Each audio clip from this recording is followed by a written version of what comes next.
My mother was not educated, but she carried herself with such daintiness. You respected her. My mother picked her battles. I tell you something. When I was younger, my dad was still trying to make it in life and become comfortable. We lived in a face me, I face you kind of house. You know what I mean. And we had many neighbors who also had many children, like my father and my mother had many children. Sometimes while we are playing, tempers will rise and we may fight with the other children.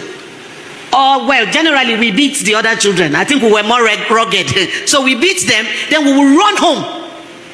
We'll run into the house, and my mom usually, she's sitting on her chair by our door. We'll run in, and she'll just still be sitting there. And the mothers of those children would chase us down, enter our house. They wouldn't even talk to my mother sitting there. Enter our house, go in there, and beat us up inside the house. And come out of the house and go, and my mom won't say anything.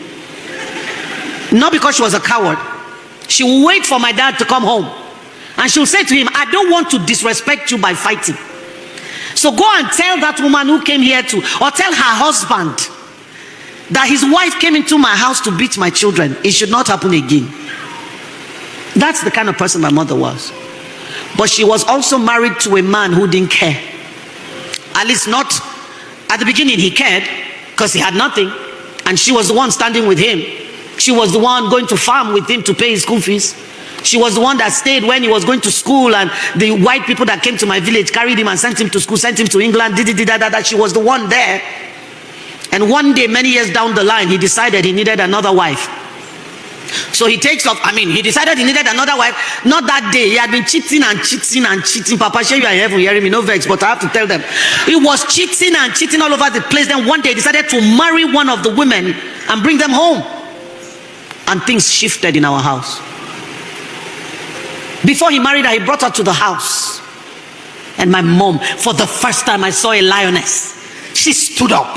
This woman will not enter my house. You cannot bring this woman. My mother was very small. I'm taller than her. My dad was very tall.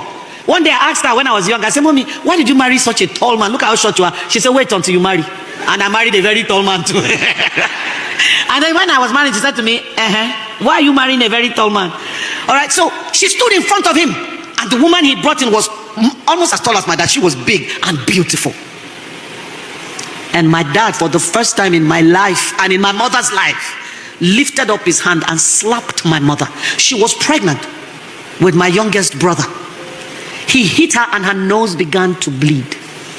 I was 10 years old. I will never forget that. I remember what my mother was wearing.